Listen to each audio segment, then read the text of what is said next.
Aider mon enfant à abandonner la suce ou le pouce par le service d'orthophonie à la direction du programme jeunesse au CIUS de l'Estrie-Chus.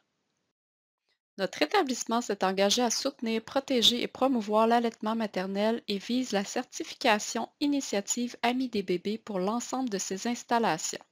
Ce programme favorise la mise en place de pratiques favorables à l'allaitement dans les établissements de santé et les autres milieux fréquentés par les parents et leurs enfants. Dans les pratiques préconisées par l'IAB, l'utilisation de la suce et du biberon sont déconseillées. Toutefois, nous soutenons chaque famille quel que soit leur choix. Cette capsule vise à soutenir les parents dont les enfants utilisent la suce ou le biberon. La succion est un réflexe qui permet au bébé de se nourrir et de se calmer. Après l'âge d'un an, la succion devient une habitude, sauf pour l'allaitement. Les habitudes de succion incluent d'utiliser une suce, de boire au biberon, de sucer le pouce sous les doigts ou même de téter le coin d'une doudou. Dans cette capsule, nous parlerons des conséquences possibles des habitudes de succion chez l'enfant. Nous présenterons également des conseils simples pour cesser ces habitudes. Pour apprendre à parler, un bébé a besoin de découvrir sa voix et de gazouiller.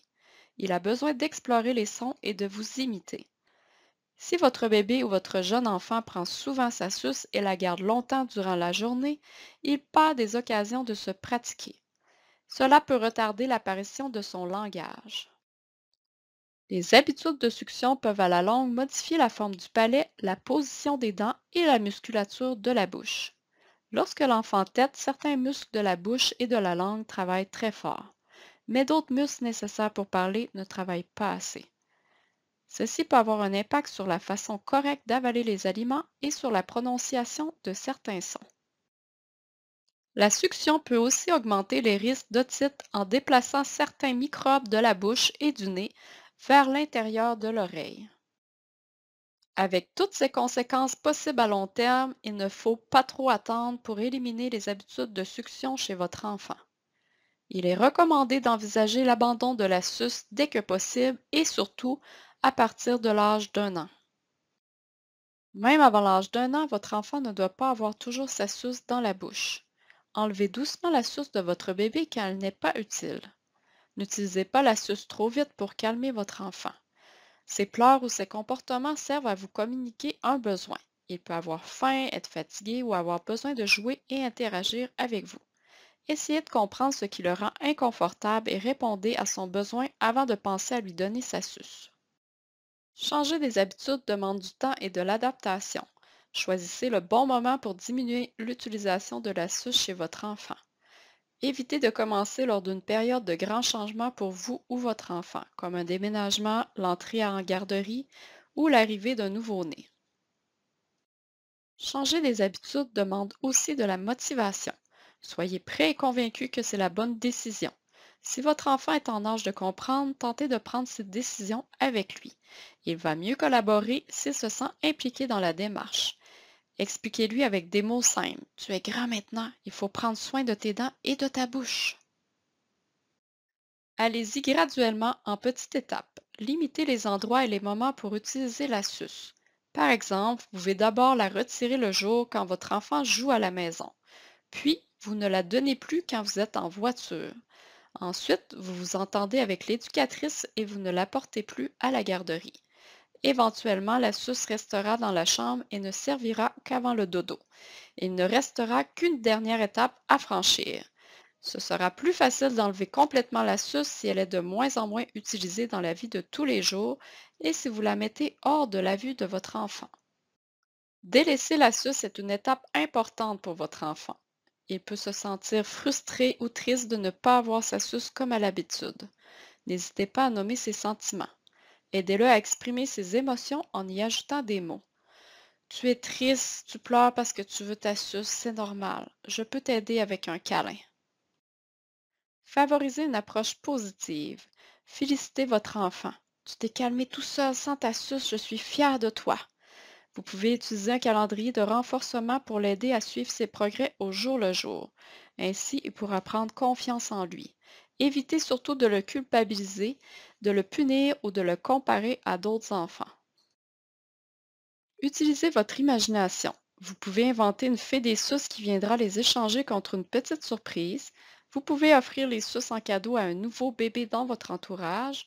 Vous pouvez inventer des comptines ou des chansons pour motiver votre enfant. Et vous pouvez regarder des livres dont le sujet est l'abandon de la suce. Si votre enfant suce son pouce ou d'autres doigts, suivez les mêmes conseils que pour l'abandon de la suce. Choisissez le bon moment, allez-y en étapes et impliquez votre enfant positivement. Par exemple, l'enfant pourrait choisir de réussir à garder son pouce hors de sa bouche durant tout le trajet en voiture. Toutefois, abandonner le pouce pourrait prendre plus de temps puisqu'on ne peut pas se débarrasser d'un doigt comme d'une suce. Votre enfant aura donc besoin d'encouragement. Vous pouvez convenir avec votre enfant d'un geste ou d'un code secret. Vous pourrez ainsi lui faire des rappels doux et parfois discrets de sortir son pouce de sa bouche. Expliquez à l'enfant qu'il a du pouvoir sur son pouce, c'est lui le chef. Vous pouvez dessiner un monsieur pouce qui n'aime pas la bouche. Il pourra ainsi lui parler. Allez, pouce, sors de ma bouche. Identifiez les moments où votre enfant suce son pouce. Vous pourrez l'aider à changer son habitude par des moyens acceptables. Par exemple, s'il prend son pouce pour se réconforter ou se détendre, proposez-lui plutôt de faire un gros câlin à son toutou préféré. Aidez votre enfant à se changer les idées quand le pouce devient une forte tentation. Proposez-lui des activités qui occupent ses deux mains, comme faire du dessin, faire de la pâte à modeler ou des jeux de construction. Il est plus difficile d'encadrer la succion du pouce durant la nuit. L'abandon de l'habitude peut prendre plus de temps. Vous pouvez couvrir le pouce de votre enfant avec un pansement ou avec un gant. La sensation différente pourrait amener l'enfant à retirer son pouce par lui-même. Monsieur Pouce aussi pourrait ne pas aimer les endroits noirs et mouillés pour dormir. Il pourrait lui parler encore une fois. Votre enfant pourrait avoir besoin de plus d'accompagnement de votre part pour les premières nuits sans le pouce. Les activités relaxantes avant le dodo seraient également aidantes. Profitez de ce moment pour lui faire un massage, mettre une musique douce ou lui raconter plus d'histoires. Également, remplacez le biberon par un verre. C'est la meilleure option pour bien faire travailler tous les muscles de la bouche pour avaler. Dès l'âge d'un an, l'enfant peut apprendre à se servir d'un verre. Pour faciliter le transport, vous pouvez choisir une gourde avec une paille souple et de petites dimensions. Une paille étroite permet une bonne fermeture des lèvres pour avaler de façon mature. Malgré vos efforts, il est possible que l'abandon de la suce, du pouce ou de toute autre habitude de succion soit difficile pour votre enfant. Parlez-en à votre orthophoniste, elle pourra vous conseiller et vous accompagner. Vous pouvez aussi consulter votre dentiste ou une hygiéniste dentaire. Pour plus d'informations, n'hésitez pas à consulter les ressources suivantes. Merci de votre attention.